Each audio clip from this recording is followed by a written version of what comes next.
আসসালামু আলাইকুম ওয়া রাহমাতুল্লাহ। প্রিয় দর্শক, আজকে আপনারা শুনতে যাচ্ছেন ইবলিসের জীবন কাহিনী। ইবলিস শয়তানের জন্ম হয়েছিল কিভাবে, ইবলিসের শিক্ষা দীক্ষা ও শ্রেষ্ঠত্ব লাভের আসল ইতিহাস নিয়ে আজকে আলোচনা করব। মানুষের প্রকাশ্য সূত্র আমরা জানি ইবলিস ছিল জিন জাতির সন্তান, কিন্তু একাগ্রচিত্তে ও নিষ্ঠার সাথে আল্লাহর ইবাদত বন্দেগী করতে করতে একটা পর্যায়ে সে ফেরেশতাদের সর্দার হয়ে উঠল। তাহলে পরবর্তীতে কেন সে হয়ে গেল আমৃত্যু অভিশপ্ত? কোথায় তার জন্ম হয়েছে? কার কাছ থেকে সে শিক্ষা লাভ করেছে? কিভাবে সে পৃথিবী থেকে আসমানে জায়গা পেল? একে একে 7 আসমানের উপর ঠাঁই পেল? কিভাবে ফেরেশতাদের সর্দার হলো? আর সবশেষে কেন অভিশপ্ত হলো? আজ আমরা এই নিয়ে বিস্তারিত আলোচনা করব। এই চমৎকার আলোচনায় শুনতে শেষ পর্যন্ত আপনাদের সাথে থাকবার জন্য অনুরোধ রইল। ইবলিসের জন্ম বৃত্তান্ত যেমন এক বর্ণনা থেকে জানা যায়, জিনদের পঞ্চম বাদশাহ খামুশের পুত্র ছিল ইবলিসের জনক। তার নাম ছিল খাবিস। খাবিসের আকৃতি ছিল অতি ভয়ঙ্কর, এক সিংহের মতো স্বভাব প্রকৃতি। সিংহের মতোই ছিল তার দেহা। একদিকে তার দেহে ছিল পঞ্চশক্তি, আর অন্যদিকে চেহারায় ছিল সুস্পষ্টতার ছাপ। ইবলিসের মতো এত তীক্ষ্ণ স্মৃতি শক্তি সম্পন্ন ও বুদ্ধিমান আমার হস্তের দ্বিতীয়টি পড়েনি। কিন্তু দুঃখের বিষয় হলো, তোমার পুত্রটি অত্যাধিক বেয়াদব, অহংকারী, তার ভবিষ্যতের জন্য সুকর নয়। তবে সে যাই হোক, ইবলিসের ভাগ্য কিন্তু সুপ্রসন্ন। ইবলিসের আসমানে আগমন মূলত মানুষ সৃষ্টির পূর্বে পৃথিবীতে কেবল জিনদের রাজত্ব ছিল। তারা আল্লাহর অবাধ্যচরণ করে পৃথিবীকে পাপাচার পূর্ণ করে ফেলেছিল। এসব দেখে আল্লাহ ফেরেশতাদের নির্দেশ দিলেন জিনদের ধ্বংস করে ফেলতে এবং কিছু ভালো জিনদের অন্যত্র সরিয়ে নিয়েতে ফেরেশতারা সমস্ত জিনদের নিধন করতে শুরু করে। এই জিন নিধনের সময় ইবলিস ছিল শিশু, সুদর্শন। ইবলিসকে দেখে ফেরেশতারা মায়ায় পড়ে গেল। স্নেহবশত হত্যা না করলে উল্টা তাকে লালন পালন করার জন্য আল্লাহর নিকট অনুমতি কামনা করলেন। আল্লাহর কাছে তারা প্রার্থনা করলো যেন তাকে রেহাই দেওয়া হয়। আল্লাহ মুস্কি হাসলেন, কিন্তু ফেরেশতাদের প্রার্থনা মঞ্জুর করলেন। অনুমতি পেয়ে ফেরেশতারা ইবলিসকে আসমানে নিয়ে যায়। ফেরেশতাদের তাকে প্রথম আসমানে নিয়ে নিজেদের প্রকৃতি ও স্বভাব অনুযায়ী আল্লাহর ইবাদত বন্দেগীতে নিয়ম কানুন শিক্ষা দান করলো। ইবলিস স্বীয় প্রতিভা বলেন অনাশয়ে ও অল্প সময় শিক্ষা লাভ করে দীর্ঘ 1000 বছর প্রথম আসমানে আল্লাহর ইবাদত করলো। সেখানার ফেরেশতারা তার ইবাদতে বলতে লাগলো, আমরা ফেরেশতারা জাতি কেবল আল্লাহর ইবাদতের জন্য সৃষ্টি হয়েছি। একমাত্র ইবাদতেই আমাদের শিক্ষা দীক্ষা ও ধ্যান ধারণা, সবকিছু ইবাদতেই আমাদের একমাত্র কাজ। তবু কি আশ্চর্য, ইবলিস আমাদের কাছে ইবাদতের কায়দা কানুন শিখে যে ইবাদত করছে, তাতে তার ইবাদতের তুলনায় আমরা নিজেদেরকে তো মোটেই ইবাদতকারী বলতে পারি না। আমাদের ফেরেশতাগুলোর মধ্যে এমন নিবিড়ভাবে কখনোই ইবাদত করতে দেখিনি। মনে হচ্ছে এখন এর কাছে আমাদের অনেক কিছু শেখার আছে। ফেরেশতারা তার ইবাদত বন্দেগী দেখে এত মুগ্ধ হলো, তারা ইবলিসের নামকরণ করলো খাসে ইবলিস। প্রথম আসমানে 1000 বছর ইবাদতের পর দ্বিতীয় আসমানের ফেরেশতারা অতি আদর করে তাকে নিজেদের কাছে নিল। ইবলিস দ্বিতীয় আসমানে পৌঁছে পূর্বাপেক্ষা আরো বেশি পরিমাণে ইবাদত মশগুল হলো। এই আসমানের ফেরেশতারা তার ইবাদত দেখে তাকে ধন্য ধন্য করতে লাগলো এবং শতমুখে তার প্রশংসা করতে লাগলো। তারা ইবলিসের নামকরণ করলো আবেদ। তৃতীয় আসমানে 1000 বছর অবস্থানের পর তৃতীয় আসমানের ফেরেশতারা তাকে নিয়ে গেল। তৃতীয় আসমান এসে সে আরো বেশি পরিমাণে ইবাদতে মনোযোগ সহকারে আল্লাহর ইবাদত শুরু করলো। এখানেও 1000 বছর ইবাদত করলো। এখানে ফেরেশতারা ইবাদতে মুগ্ধ হয়ে তার নাম রাখলো কি ওলি। আর তারপর চতুর্থ আসমানের ফেরেশতারা আল্লাহর অনুমতি লাভ করে ইবলিসকে চতুর্থ আসমানে নিয়ে গেল। ইবলিস এখানেও অত্যন্ত একাগ্রতার সাথে দীর্ঘ 1000 বছর আল্লাহর ইবাদতে মশগুল রইল। এখানার ফেরেশতারা তার ইবাদতে খুশি হয়ে নাম রাখলো সালেহ। এইভাবে অবশিষ্ট সকল আসমানে উন্নতি হয়ে প্রত্যেক আসমানে 1000 বছর করে ইবাদত করলো। তখন পুরো ফেরেশতা জগতে তার প্রশংসায় মুখরিত হয়ে গেল। সকল ফেরেশতা সন্তুষ্টির ফলে সে সপ্তম আসমানে উপনীত হয়ে পরম সুখে শান্তিতে বসবাস শুরু করলো। ইবলিস ফেরেশতার নিকট থেকে আদব কায়দা এবং ইবাদতের রীতিনীতি শিখেছিল।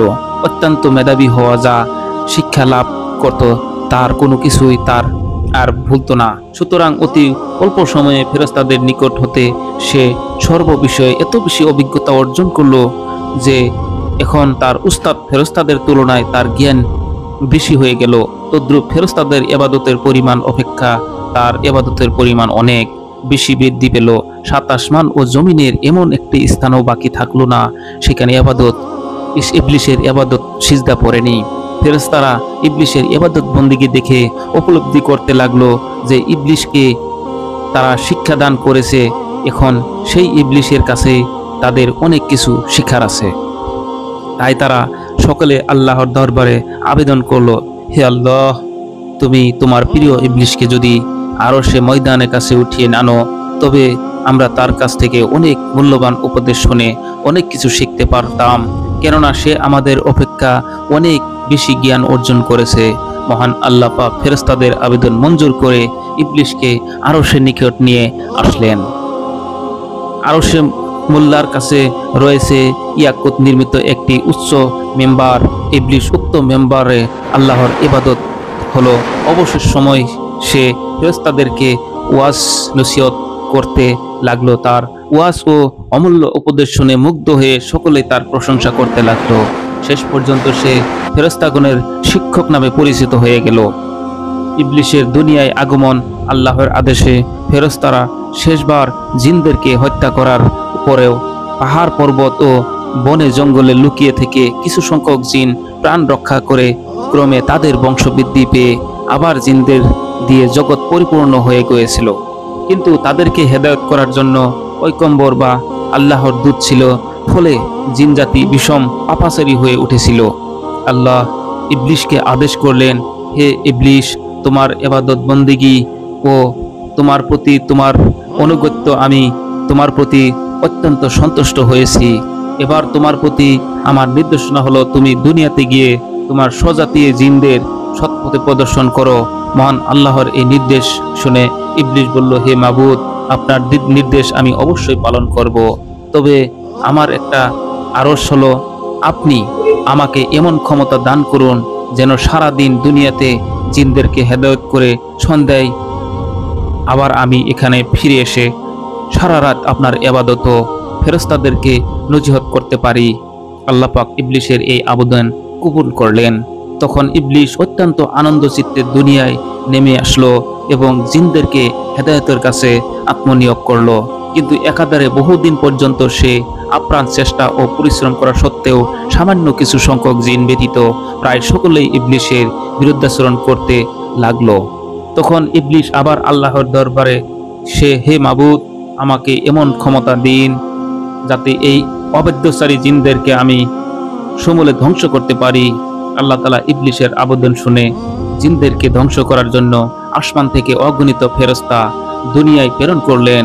ফেরেশতাদের সঙ্গে ইবলিসের অনুগত বহু জিনও যোগদান করলো। ফেরেশতা ও ইবলিসের বাধ্য জিনদের আক্রমণে কিছু সংখ্যক পথভ্রষ্ট জিন সৎপথ অবলম্বন করে প্রাণ রক্ষা করলো। বাকি সমস্ত পাপী জিন প্রাণ হারালো। দুনিয়ার কার্য থেকে অবসর নিয়ে পুনরায় একাগ্র চিত্তে আল্লাহর ইবাদতে মশগুল হলো। আল্লাহর দরবারে তার কৃত সিজদার সংখ্যা যে কত ছিল তা কারোর পক্ষে হিসাব করা সম্ভব নয়। আসমান জমিনে ও আরশে কোনো স্থান অবশিষ্ট ছিল না সেখানে ইবলিস অসংখ্য সিজদা দেখেনি। ইবলিসের লৌসে মাহফুজ দর্শন ইবলিস আল্লাহর দরবারে প্রার্থনা জানালো, হে প্রভু, তোমার অসীম অনুগ্রহে আমি অতি সামান্য স্তর থেকে অতি উচ্চ স্তরে পৌঁছেছি। তোমার অসীম অনুগ্রহে আমি তোমার নৈকট্য লাভ করতে সমর্থ হয়েছি। এখন আমার মনের একান্ত বাসনা হলো তোমার পবিত্র লাভে মাহফুজ দর্শন করে আমার জীবন ধন্য ও সার্থক করি। তুমি অনুগ্রহ করে আমার এই আকাঙ্ক্ষা পূরণ করো। পরম দয়ালু পরম করুণাময় আল্লাহ ইবলিসের প্রার্থনা কবুল করে মিকাইল ফেরেশতাকে নির্দেশ দিলেন ইবলিসকে পবিত্র লাভে মাহফুজের একান্ত নিকটে নিয়ে দেখিয়ে আল্লাহর নির্দেশ অনুযায়ী মিকাইল আলাইহিস সালাম ইবলিশকে লাভে মাহফুজের দিকে তাকিয়ে অদৃষ্ট লিপি পাঠ করতে লাগলো। হঠাৎ এক স্থানে তার দৃষ্টি পড়ল, সেখানে লিখিত রয়েছে আল্লাহর এক বান্দা 6 লক্ষ বছর পর্যন্ত ইবাদত করবে, কিন্তু অবশেষে আল্লাহর একটি আদেশ অমান্য করে জান্নাত থেকে বিতাড়িত হবে। ওই বান্দা আসমান ও জমিনে মালউন ও অভিশপ্ত নামে পরিচিত হবে। ইবলিশ এই লিপিবদ্ধ পাঠের পর কেঁদে ফেলল এবং সিজদায় পতিত হলো। সিজদায় সে দীর্ঘ 6000 বছর অতিবাহিত করলো। 6000 বছর পর মাথা তুলে সিজদার জায়গায় লিখিত রয়েছে ইবলিশের উপর আল্লাহর অভিশাপ। ইবলিশ আরজ করলো, হে আমার রব, ইবলিশকে তাকে দেখিয়ে দিন, আমি তাকে যথোচিত শিক্ষা দেই। জবাবে আল্লাহ ইবলিশকে বলেন, উসিরে তুমি তাকে দেখতে পাবে। একথা শুনে ইবলিশ সেখানে দাঁড়িয়ে 1000 বছর পর্যন্ত পাঠ করলো। ইবলিশের উপর আল্লাহ বর্ষিত হোক এখানে উল্লেখ করা প্রয়োজন, তখনও ইবলিশ এই নামে পরিচিত হয়নি। আর তার এই কথা তখনও জানা ছিল না যে এক সময় তারই নাম ইবলিশ হবে। তখন আল্লাহ তাআলা ইবলিশকে বলেন, আচ্ছা বলো তো, আমার যে বান্দা আমার অশেষ অনুগ্রহ লাভ করেও আমার হুকুম অমান্য করবে, তার কেমন শাস্তি হওয়া উচিত? জবাবে ইবলিশ বলল, হে আমার রব, এরূপ অকৃতজ্ঞ ব্যক্তির উপর আপনার কঠিন শাস্তি ও অভিশপ্ত বর্ষিত হওয়া উচিত। আল্লাহ তাআলা বললেন, তোমার এই মন্তব্যটি এক টুকরা তখতে লিখে তোমার নিকটে রেখে দাও, পরে তা কাজে আসতে পারে। তখনই ইবলিশ এক টুকরা তখতে কথাটা লিখে রাখলো। আর ইবলিশ মনে মনে ভাবলো, এখন তো ফেরেশতা ও জিনের রাজ্য, এমন কোনো ফেরেশতা বা জিন নেই যে আমার কোনো নির্দেশ অমান্য করে, কেননা আসমান ও জমিন বা জিন ও ফেরেশতাদের কুটের মাঝে আমার প্রভাব মোকাবেলা করার মতো এখন আর কেউ নেই। এমন অবস্থায় যদি কোনো কারণবশত আল্লাহ নিজের দায়িত্ব থেকে অবসর গ্রহণ করেন কিংবা স্বেচ্ছা ঘোষণা করেন যে আমি সৃষ্টি জগতের পরিচালনার দায়িত্ব হতে অবসর গ্রহণ করেছি, এখন তোমাদের মতে হতে যোগ্যতম ব্যক্তি আমার শ্রেষ্ঠ জগতের পরিচালনার ভার গ্রহণ করো, তাহলে নিশ্চয় একমাত্র আমি এই যোগ্যতম ব্যক্তি হিসাবে দায়িত্ব গ্রহণ করে সুষ্ঠুরূপে পালন করতে পারি। মূলত এখন আর আমি কোনো দিক থেকেই আল্লাহর চেয়ে হীনবল ও কম ক্ষমতাবান নয়। যাবতীয় ফেরেশতা ও জিনদের উপর এখন আমার যে প্রভাব, তাতে আল্লাহর সাথে আমার কোনো ব্যাপার নিয়ে বিরোধ হলে অবশ্যই তারা আমার পক্ষ অবলম্বন করবে, এতে কোনো সন্দেহ নেই। এর কিছুদিন পরে একদিন ফেরেশতারা লাভে মাহফুজে লিখিত দেওয়া পান, অচিরেই আমার জৈনিক বান্দার উপর চিরদিনের জন্য আমার লানত বর্ষিত হতে লেখা পড়ে ভয়ে থরথর করে কাঁপতে লাগলো। তারা শঙ্কিত হয়ে পড়ল, হায়, না জানি তাদের মধ্যে কোনো হতভাগ্য বান্দার উপর দুর্ভাগ্য নেমে আসবে। ফেরেশতারা এই দুশ্চিন্তা কেঁদে কেঁদে হয়রান পেরেশান হয়ে সকলে মিলে তাদের উস্তাদ ইবলিশের নিকট উপস্থিত হলো।